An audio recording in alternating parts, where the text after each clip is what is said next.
Friends, मैं मोहन कुमार स्वागत करता हूं आप लोगों को अपना प्यारा YouTube channel English practice with Mohan में। फ्रेंड्स, आज हम लोग पढ़ने वाले हैं कि देयर का यूज कैसे करते हैं। तो जो भी पीछे का क्लास नहीं देखें तो आप लोग जाके देख सकते हैं, क्योंकि मैंने काफ़ी ज़्यादा टॉपिक को क्लियर वहाँ पे बहुत ही अच्छा से करा दिया है। तो आज हम लोग सीखने वाले हैं देयर का यूज। तो चलिए हम टॉपिक को स्टार्ट करते हैं। तो पहले हम लिख देते हैं हेडिंग का नाम THERE, टॉपिक का नाम हेडिंग यहाँ पे लिख दिया हम देयर। देयर का यूज किस किस सिचुएशन में करते हैं और कहाँ कहाँ करते हैं। तो पहले तो हम कुछ बोलते हैं, उसके बाद हम लिखेंगे तो ताकि और भी अच्छे से समझ में सभी को आ जाए। तो देयर का यूज हम मुख्य रूप से दो जगह करते हैं, एक किसी जगह या स्थान को बताने के लिए, और एक जिस सेंटेंस में सब्जेक्ट नहीं रहता है वहाँ पे देयर का यूज किया जाता है। पहला यानी पहले हम लोग पढ़ चुके हैं, प्लेस या स्थान को बताने के यानी जगह को बताने के लिए, जैसे वहाँ जाओ बोलते हैं गो देयर, वहाँ बैठो सिट देयर। यानी देयर का यूज इंपरेटिव सेंटेंस में वहाँ के अर्थ में किया जाता था, जो कि हम लोग वो पढ़ चुके हैं। तो अभी हम लोग क्या पढ़ने वाले हैं कि जिस सेंटेंस में सब्जेक्ट नहीं रहेगा वहाँ पे हम देयर का यूज को पढ़ने वाले हैं अभी इस क्लास में। तो चलिए हम यहाँ पे हम पहले कुछ सेंटेंस बोलते हैं ताकि सभी को समझ में आए, उसके बाद हम यहाँ पे लिखेंगे कुछ। तो पहले हम बोलते हैं लड़के हैं या कलमे हैं, कलम है, मार्कर है, टेबल है, कुर्सी है, मोबाइल है, पंखा है। तो इस तरह के सेंटेंस को जो बोलते हैं हम डायरेक्ट सब्जेक्ट नहीं बोलते हैं, डायरेक्ट क्या बोलते हैं नाम, यानी इसका नाम ही बोलते हैं, यानी सब्जेक्ट नहीं बोलते हैं, क्या बोलते हैं डायरेक्ट ऑब्जेक्ट ही बोलते हैं। तो इस तरह के सेंटेंस को बनाने के लिए देयर का यूज करेंगे। जिस सेंटेंस में सब्जेक्ट नहीं आएगा वहाँ पे हम सब्जेक्ट की जगह पे हम देयर का यूज करेंगे। तो हम क्या लिख सकते हैं यहाँ पे, जिस सेंटेंस में, यहाँ पे हम लिख भी देते हैं ताकि सभी को आसानी से समझ में आ जाए। अभी हम लोग पढ़ने वाले हैं देयर का यूज। तो जिस सेंटेंस में, जिस वाक्य में, वाक्य ही लिख दिए हम, जिस वाक्य में सब्जेक्ट ना हो, सब्जेक्ट नहीं होता है, ना हो या नहीं होता है, वहाँ पे हम देयर का यूज करते हैं। उस सेंटेंस में हम देयर का यूज करते हैं, या वहाँ पर हम देयर का यूज करते हैं।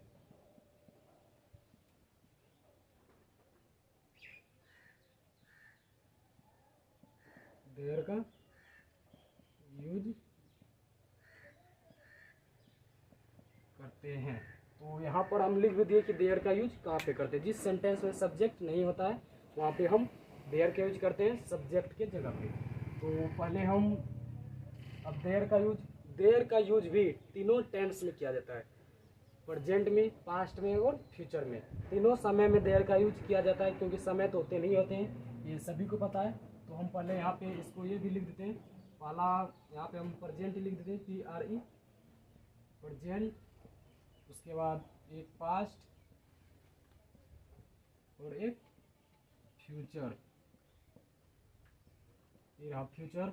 तो हम जानते हैं कि प्रेजेंट के अंतर्गत इज एम आर आते हैं, लेकिन यहाँ पे देयर का यूज में प्रेजेंट में इज और आर ही आएंगे। तो यहाँ पे हम लिख भी देते हैं इज और आर, क्योंकि यहाँ पे सब्जेक्ट तो है ही नहीं।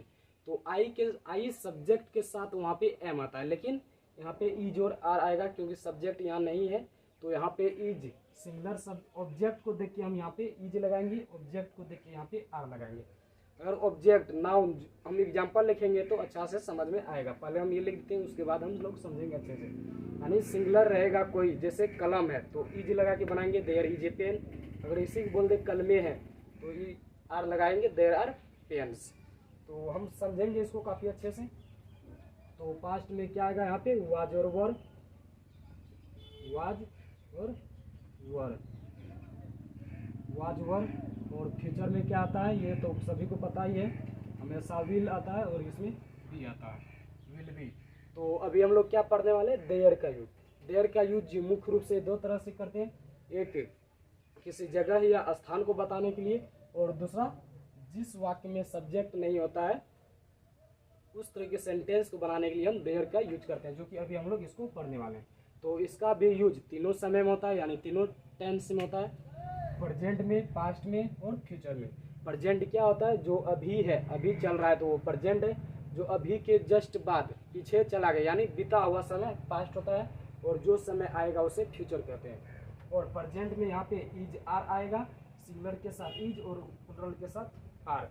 एम यहाँ पे क्यों नहीं आएगा, क्योंकि यहाँ पे सब्जेक्ट तो है ही नहीं, सब्जेक्ट आई के साथ एम आता है सिर्फ, यहाँ पे आई नहीं आएगा, सिर्फ ईज आएगा, यानी एम नहीं आएगा, ईज और आर आएगा।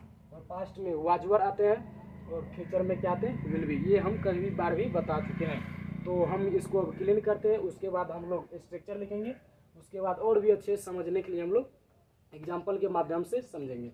तो पहले हम अभी सिर्फ इस क्लास में प्रेजेंट को पढ़ेंगे अच्छे तरीके से, उसके बाद पास्ट को, उसके बाद फ्यूचर को। तो अभी हम लोग क्या पढ़ने वाले हैं, प्रेजेंट को। तो पहले मैं इतना बोर्ड को क्लीन कर देता हूँ। हेलो फ्रेंड्स, मैंने बोर्ड को क्लीन कर दिया। तो चलिए हम अभी प्रेजेंट में पढ़ने वाले हैं। तो हम यहाँ पे लिख देते हैं शॉर्ट में PRESENT, प्रेजेंट। अभी हम लोग प्रेजेंट में पढ़ने वाले हैं देयर के यूज। तो यहाँ पे इज और आर आएंगे। तो प्रेजेंट का हम कुछ सेंटेंस बोलते हैं, कलम है, टेबल है, कुर्सी है, लड़के हैं। तो इस तरह के सेंटेंस को हम देयर से बनाएंगे। तो अभी हम पहले स्ट्रक्चर लिखते हैं ताकि और भी अच्छे से हम लोग समझ पाएंगे, स्ट्रक्चर हम लोग जानेंगे। तो स्ट्रक्चर पहले हम लिखते हैं। स्ट्रक्चर इसमें तो देयर आएगा सब्जेक्ट की जगह पे, देयर प्लस इज या आर प्लस ऑब्जेक्ट। उसके बाद ऑब्जेक्ट के बाद यहाँ पे आरपीएस भी हम लिखेंगे। आरपीएस क्या होता है ये हम बाद में समझाएंगे। इसका फुल फॉर्म होता है रिमाइंडर पार्ट्स ऑफ स्पीच बोल सकते हैं, नहीं तो रिमाइनिंग पार्ट्स ऑफ स्पीच, यानी सेंटेंस का ये कुछ अलग भाग होता है, अलग हिस्सा होता है सेंटेंस का, जो आगे हम लोग एग्जाम्पल से क्लियर करेंगे अच्छे से। पहले हम स्ट्रक्चर को यहाँ पे लिख देते हैं। तो सब्जेक्ट इज आर ऑब्जेक्ट, उसके बाद इसका नेगेटिव स्ट्रक्चर देयर इज या आर। यहाँ पे इसमें नो आएगा, नोट नहीं आएगा। यहाँ पे ये भी ध्यान रखना है कि नोट नहीं बल्कि नो आएगा। देयर के साथ क्या आता है, नोट नहीं। नेगेटिव सेंटेंस में क्या आएगा, नो। देयर इज या आर नो ऑब्जेक्ट आरपीएस। यहाँ पर भी हम लिख देते हैं रिमेनिंग पार्ट्स ऑफ स्पीच। इसका इंट्रोगेटिव सेंटेंस के लिए पहले हेल्पिंग वर्ब को लिखेंगे। तो यहाँ पे क्या है, इज आर देयर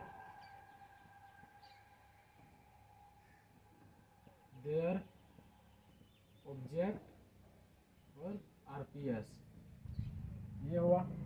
यहाँ पे हम प्रश्नवाचक चिन्ह लेंगे, यहाँ पे फुल स्टॉप, यहाँ पे फुल स्टॉप।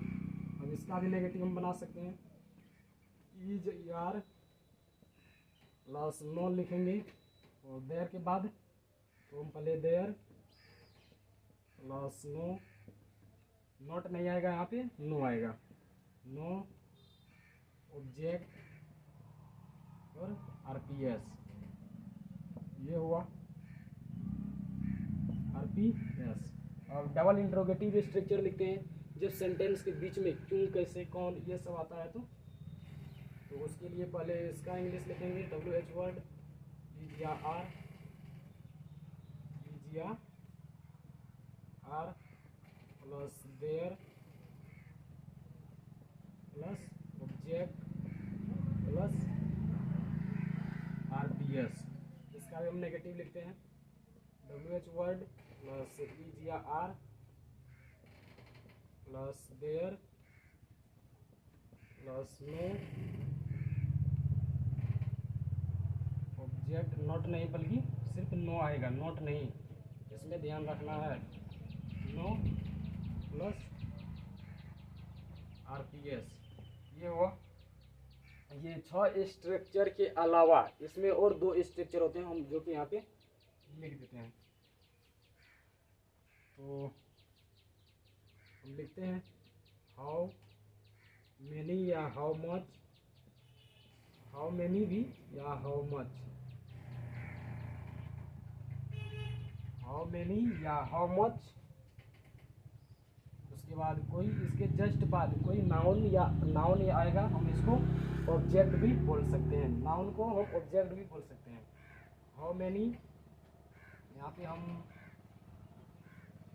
नाउन ही लिख सकते हैं, नाउन भी लिख देते हैं, एन मतलब नाउन, नाउन भी आ सकता है या ऑब्जेक्ट भी। नाउन को ही हम लोग ऑब्जेक्ट बोलते हैं। तो कोई एक भी लिख सकते हैं, है, तो चलिए हम दोनों लिख देते हैं, हाउ मैनी या हाउ मच, उसके बाद इज या आर, इज आर देयर,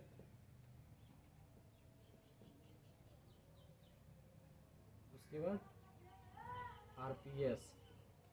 ये है हाउ मैनी मेंबर्स, यानी यहाँ पे हम एग्जाम्पल से समझेंगे अच्छे से, हाउ मैनी या हाउ मच।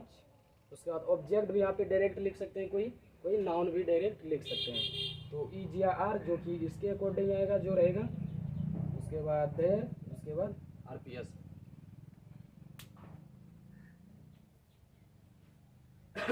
तो चलिए हम यहाँ पे अब जानते हैं कि हाउ मैनी और हाउ मच में क्या अंतर है।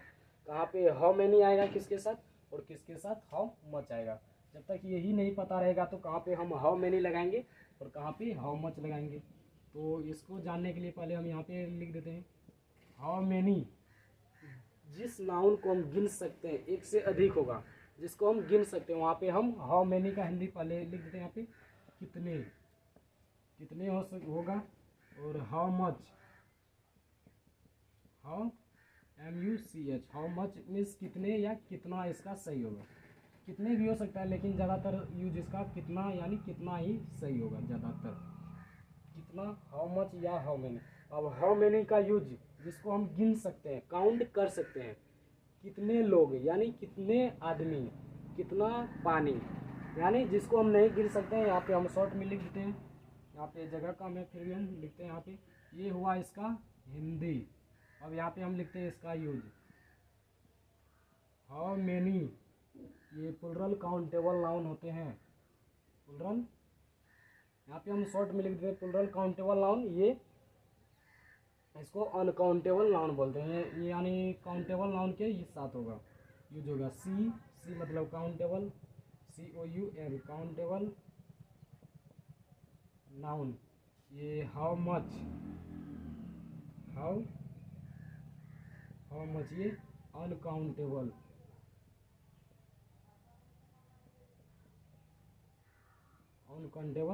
नाउन। ये रहा ये दोनों का यूज। हाउ मैनी का हिंदी कितने होता है और हाउ मच का हिंदी कितना होता है। तो हाउ मैनी काउंटेबल नाउन जिसको गिन सकते हैं, उसके पहले हाउ मैनी से पूछेंगे, हाउ मैनी से सवाल करेंगे, हाउ मैनी बोलेंगे। और जिसको नहीं गिन सकते हैं वहाँ पे उसको हम अनकाउंटेबल नाउन बोलते हैं, वहाँ पे हाउ मच लिखेंगे। तो ये सभी स्ट्रक्चर होता है जो कि हम एग्जाम्पल से समझेंगे ताकि और भी अच्छे से समझ पाए। तो चलिए हम पहले इसको एक बार रिवाइज करते हैं फिर से। अभी हम लोग क्या पढ़ रहे हैं, देयर का यूज। देयर का यूज कहाँ पे करते हैं, जिस सेंटेंस में, जिस वाक्य में सब्जेक्ट नहीं रहता है वहाँ पे देयर का यूज किया जाता है। जैसे कलम है, कॉपी है, डायरेक्ट जो बोलते हैं वहाँ पे देयर इज ए पेन बोलेंगे। तो इस तरह के सेंटेंस को बनाने के लिए स्ट्रक्चर हुआ there is are, object, RPS, remaining parts of speech होता है जो कि आगे हम लोग अच्छे से समझने वाले हैं। उसके बाद ये रहा नेगेटिव स्ट्रक्चर। इसमें और क्या ध्यान रखना है कि नॉट के जगह पे नो आता है, देयर के यूज में नो नहीं बल्कि नॉट आता है। और यहाँ पे ये भी बात याद रखना है कि देयर में प्रेजेंट में इज एम नहीं आएगा बल्कि इज आर आएगा, क्योंकि ऑब्जेक्ट जैसा रहेगा वहाँ उसके हिसाब से, ऑब्जेक्ट के हिसाब से सिंगुलर रहेगा ऑब्जेक्ट तो इज आएगा और प्लुरल रहेगा तो आर आएगा। तो ये रहा स्ट्रक्चर। और यहाँ पर भी हम एक स्ट्रक्चर किया हाउ मैनी या हाउ मच। यहाँ पे हम नाउन भी लिख सकते हैं डायरेक्ट या ऑब्जेक्ट भी लिख सकते हैं, और इज या आर, देयर, आरपीएस, ये सभी स्ट्रक्चर होता है। और हाउ मैनी का हिंदी कितने, हाउ मच का कितना। हाउ मैनी की यूज काउंटेबल नाउन के पहले करेंगे और हाउ मच का यूज अनकाउंटेबल नाउन के पहले करेंगे। तो चलिए हम अब बोर्ड को क्लीन करते हैं, उसके बाद एग्जाम्पल से हम इसको और भी अच्छे से समझेंगे। अभी डाउट जिसका भी होगा वो सभी डाउट यहाँ पे क्लियर होने वाला है। अब ये तो स्ट्रक्चर हुआ, तो इसको हम क्लीन करते हैं। हेलो फ्रेंड्स, मैंने बोर्ड को क्लीन कर दिया है। तो चलिए हम एग्जाम्पल के माध्यम से अब समझते हैं, क्योंकि वहाँ तो स्ट्रक्चर हम लिखे थे, जब तक हम एग्जाम्पल से नहीं समझेंगे तब तक हम ये स्ट्रक्चर को नहीं समझ सकते, क्योंकि ये थोड़ा मुश्किल है। जितना हम पहले पढ़ाए हैं उससे थोड़ा ये हार्ड है, इसीलिए हम यहाँ पे वो सभी आसान टॉपिक पढ़ाने के बाद हम यहाँ पे इसको पढ़ा रहे हैं ताकि ये सभी को आसान लगे। तो चलिए वैसे हम इसको मुश्किल होने नहीं देंगे। तो चलिए, क्योंकि मैं बहुत ही आसानी से यहाँ पे समझाऊंगा और स्ट्रक्चर को भी बताया, तो चलिए हम समझते हैं। तो हम क्या बोले थे, जिस सेंटेंस में सब्जेक्ट नहीं होता है वहाँ पे हम देयर का यूज करते हैं। जैसे हम एग्जांपल लेते हैं, कलम है, कलम है, ये एक सेंटेंस हुआ, कलम है। क्या इसमें कोई सब्जेक्ट है? मैं कलम है, वह कलम है, यह कलम है, कोई सब्जेक्ट है? ऐसा सब्जेक्ट क्या होता है? एक नाउन या प्रोनाउन होता है नॉर्मली, जो कि हम पहले से बता चुके थे। लेकिन यहाँ पे डायरेक्ट क्या बोले, कलम है, या कलम, वह कलम, मेरा कलम, मेरी कलम, मेरा दोस्त का कलम, ये सब नहीं बोले, डायरेक्ट बोले कलम है। तो सब्जेक्ट नहीं है, तो सब्जेक्ट नहीं है तो देयर से बनेगा। तो हम देयर लगाएंगे, स्ट्रक्चर होता है देयर इज या आर होता है, देयर इज या आर। तो हम यहाँ पे इज लगाएंगे या आर लगाएंगे। अगर यहाँ पे सिंगुलर रहेगा ऑब्जेक्ट, ऑब्जेक्ट अगर सिंगुलर रहेगा तो यहाँ पे हम इज लगाएंगे, यानी इसके अकॉर्डिंग हम यहाँ पे इज लगा देंगे। उसके बाद कलम का इंग्लिश होता है पेन, देयर इज पेन, जिससे हम गिन सकते हैं। उसके पहले हम ए या एन लगाते हैं, जो कि आर्टिकल टॉपिक में पढ़ाए जाते हैं। देयर इज ए पेन, कलम है। अगर हम इसी को लिख दें यहाँ पे, इसी को हम लिख देते हैं यहाँ पे, कलमे हैं, कलमे हैं, कलमे हैं। तो ये तो कलमे हैं, एक से अधिक हो गया, तो हम देयर तो लिखेंगे यहाँ पर भी देयर, लेकिन कलमे एक से अधिक है, एक से अधिक है तो हम क्या लिखेंगे यहाँ पे, आर, क्योंकि प्लुरल के साथ आर आता है और सिंगुलर के साथ ई जाता है। ये हम कई बार बता चुके हैं। तो यहाँ पे अगर एक था कलम, कलम था तो इज लिखे, यहाँ पे कलमे है तो इसलिए हम यहाँ पे आर लिखे। कलमे के इंग्लिश पेन्स होगा, देयर आर पेन्स, कलमे हैं। एक और जो भी नहीं समझे, जैसे लड़का है, हम यहाँ पे लिखते हैं लड़का है। तो लड़का है तो हम पहले देयर लिखेंगे स्ट्रक्चर से, देयर इज लगाएंगे, देयर इज, और ये बॉय, बॉय को भी हम गिन सकते हैं, देयर इज ए बॉय, लड़का है। और इसी का हम ऐसे भी लिख सकते हैं, लड़के हैं, प्लुरल, लड़के हैं। तो ये एक से अधिक है तो हम देयर लिखेंगे पहले, देयर, यहाँ पे लड़के हैं एक से अधिक, तो यहाँ पे हम क्या लिखेंगे, इज या आर। आप लोग बताइए, यहाँ पे आर आएगा, एक से अधिक है, तो बॉय का प्लुरल क्या होगा, क्या होता है, बॉयज। तो ये रहा इसका। तो उम्मीद करते हैं कितना समझ गए होंगे। तो अब आरपीएस जो लिखे थे, देयर इज या आर ऑब्जेक्ट, यहाँ तक तो लिखे, लेकिन जो आरपीएस लिखे थे वो क्या है, उसको भी हम समझ लेते हैं। तो जैसे हम यहाँ पे एक एग्जाम्पल लिखे, लड़का है, इसी के नीचे हम एक और एग्जाम्पल लेते हैं, कमरा में या स्कूल ले लेते हैं, स्कूल में लड़का है। क्या लिखे हम यहाँ पे, स्कूल में लड़का है। तो पहले जो सेंटेंस मैन है उसको हम लिखेंगे, जैसे ऊपर में बनाए थे, पहले इसको सेम लिखेंगे, लड़का है तो लड़का है, तो देयर इज ए बॉय, लड़का है, कहाँ है, स्कूल में है। तो में के लिए नॉर्मली अगर कोई भी चीज़ के, किसी चीज़ के कोई अंदर रहता है, एक चीज़ यानी जैसे रूम, कमरा, ये सब पूरा ढका हुआ है, तो एक चीज़ के अंदर दूसरा चीज़ रहता है तो वहाँ पे हम इन लगाते हैं। खास करके हिंदी में भी में के लिए इन, और स्कूल तो कोई निश्चित होगा, स्कूल तो निश्चित करने के लिए डिफिनिट आर्टिकल द का यूज करते हैं। तो हम यहाँ पे इन द स्कूल लिखेंगे, SCHOOL, school. There is a boy in the school, ये हुआ, there is a boy in the school, school में लड़के हैं, कोचिंग में लड़के हैं, देयर इज, लड़के अगर बोलेंगे, there are boys in the coaching. तो यहाँ पे उम्मीद करते हैं कि ये सब समझ गए होंगे। तो यहाँ पे हम एक और एग्जांपल लेते हैं ताकि किसी को समझने में दिक्कत ना हो।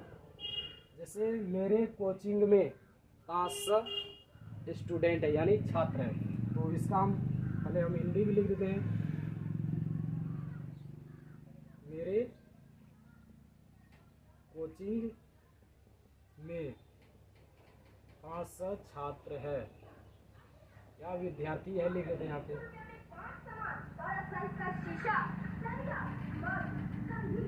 विद्यार्थी हैं और मेरे कोचिंग में, इसको बाद में लिखेंगे जैसे यहाँ पे लिखे थे। ये जो आता है देयर इज ए बॉय, ये वुमेन सेंटेंस, और ये जो है इन द स्कूल, इसी को हम लोग आरपीएस बोलेंगे, जो कि स्ट्रक्चर में लिखे थे। यही सब स्ट्रक्चर से आरपीएस कहलाएगा।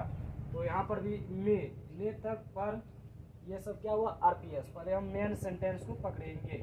500 विद्यार्थी है, तो इसके लिए सब्जेक्ट नहीं है, 500 विद्यार्थी है, तो देयर 500 तो मतलब एक से अधिक है। तो यहाँ पे आर लिखेंगे क्योंकि ये प्लुरल है 500, तो 500 के लिए 500 लिखेंगे।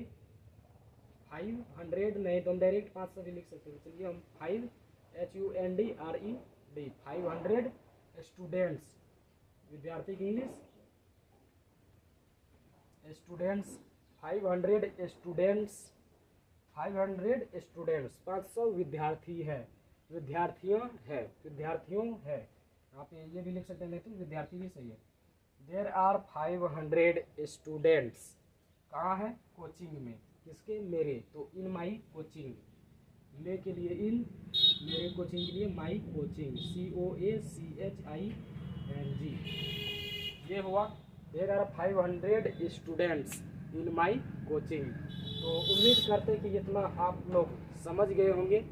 तो हम एक एग्जाम्पल और लेंगे ताकि नीचे वाला जो था वो भी क्लियर हो जाए, यानी नीचे वाला स्ट्रक्चर जो लिखे थे वो भी सभी को समझ में आ जाए। हेलो फ्रेंड्स, मैंने बोर्ड को क्लीन कर दिया है।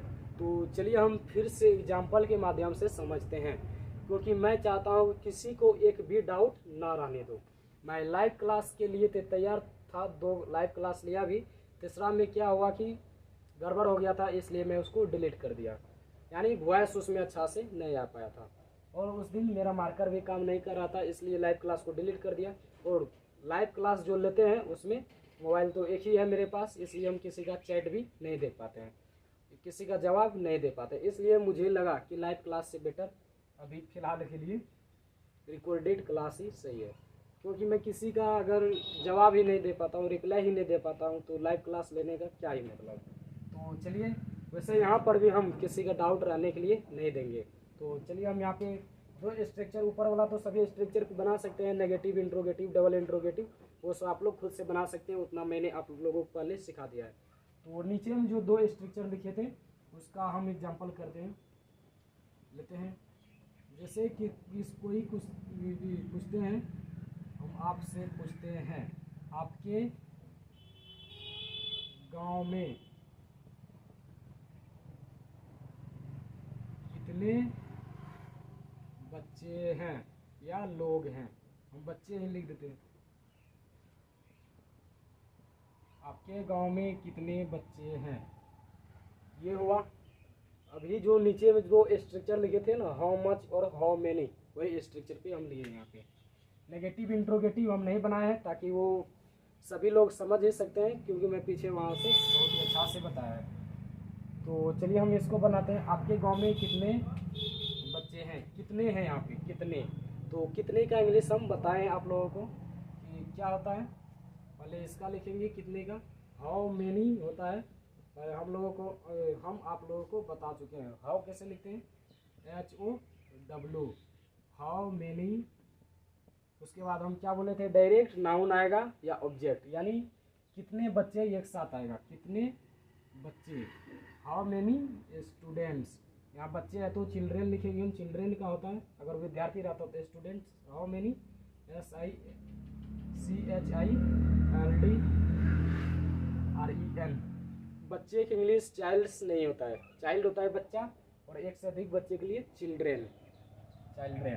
हाउ मेनी चिल्ड्रेन, हुआ कितने बच्चे हैं।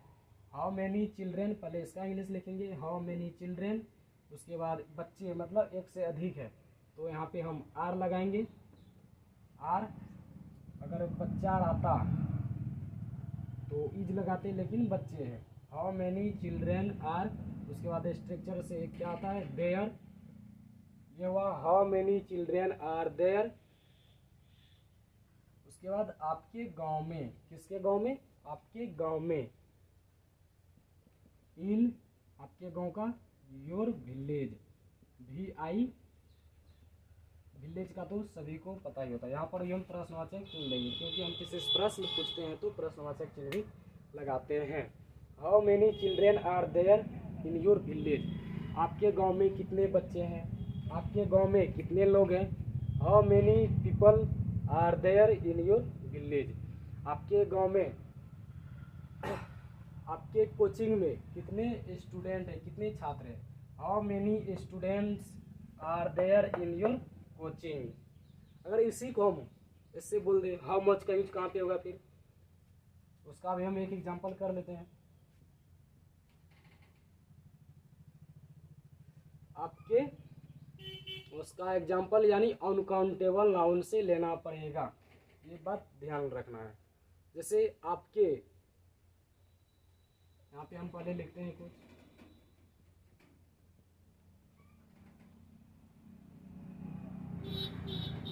आपके बैग में, यानी हम यहाँ पे थैला लिखते हैं, थैला का ठीक बैग होता है इंग्लिश, आपके थैला में यानी बैग ही लिखते हैं यहाँ पे।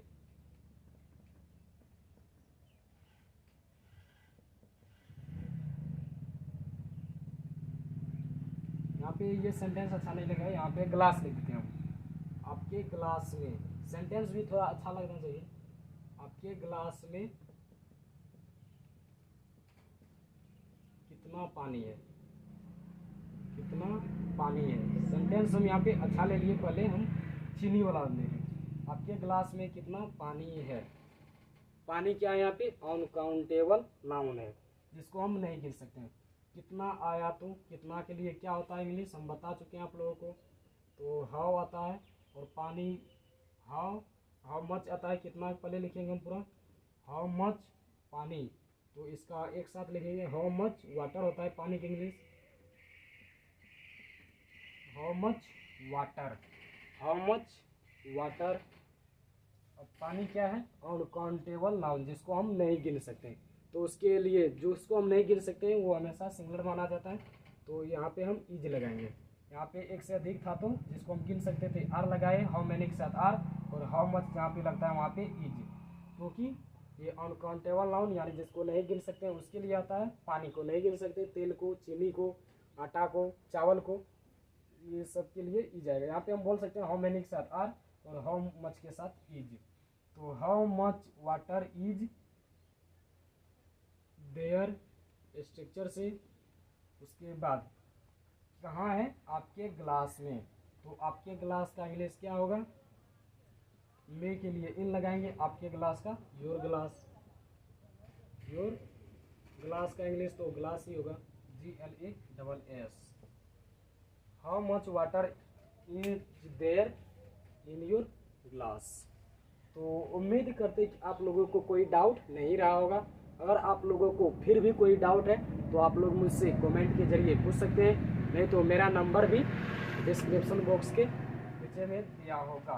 यानी अगर आप लोग मेरा चैनल को देखिएगा तो वहाँ पे मिल जाएगा, मोबाइल नंबर या व्हाट्सअप नंबर, यानी कुछ भी कर सकते हैं। तो चलिए हम एक बार फिर से इसको रिवाइज करते हैं ताकि किसी को भी कोई दिक्कत ना हो। तो अभी हम लोग पढ़ रहे हैं देयर का यूज। देयर का यूज कैसे जानते हैं कि क्या होता है, जब भी किसी सेंटेंस में सब्जेक्ट नहीं रहता तो वहाँ पे हम देयर का यूज करते हैं, जो कि उसके लिए हम पहले स्ट्रक्चर लिखे। उसके बाद स्ट्रक्चर लिखने के बाद हम बहुत सारा एग्जाम्पल को देखें ताकि एक एक कॉन्सेप्ट को यहाँ पे हम लोग आसानी से समझ सकें। तो उसके लिए कलम है, मार्कर है, साइकिल है, पंखा है, टेबल है, कुर्सी है, शर्ट है, कमीज है। यानी जिस सेंटेंस में सब्जेक्ट नहीं रहता है तो वहाँ पे देयर का यूज करते हैं। और इसमें ध्यान क्या रखना है कि प्रेजेंट में एम नहीं आता है, क्योंकि सिंगुलर के साथ इज आ जाता है और प्लूरल के साथ एम आर आता है। एम कोई किसी के साथ नहीं आता है। एम तो सब्जेक्ट आई के साथ आता है, लेकिन सब्जेक्ट यहाँ पे तो आता ही नहीं है। ऑब्जेक्ट के हिसाब से यहाँ पे इज और आर लगाते हैं, जो कि हम काफ़ी अच्छे से क्लास में समझ चुके हैं। उसके बाद एक बात और ध्यान देना है कि देयर के यूज में हम लोग नॉट का यूज नहीं बल्कि नो का यूज करते हैं, नो बोलेंगे। तो उम्मीद करते हैं कि आप लोगों को आज का क्लास बेहद ही पसंद आया होगा। तो जितना मुझे आता था, मैं जानता था, मैं आप लोगों को सिखाया। तो आप लोग भी जितना जानते होंगे तो मुझे सिखाइएगा कमेंट के माध्यम से। मिलते हैं हम नेक्स्ट क्लास में, इसी का यूज पढ़ेंगे, देयर का वाज वर्क का ही यूज पढ़ेंगे। यानी ये तो अभी प्रेजेंट का हुआ, उसके बाद नेक्स्ट क्लास में हम लोग पास्ट को पढ़ेंगे जो कि वाज वर्ड का यूज होगा। जहाँ पे इज एम आ रहा है वहाँ पे, जहाँ पे इज आ रहा है एम तो यहाँ पे आया नहीं, जहाँ पे इज आ रहा है वहाँ पे वाज वर्ड होगा। तो मिलते हैं हम नेक्स्ट क्लास में। जय हिंद, जय भारत।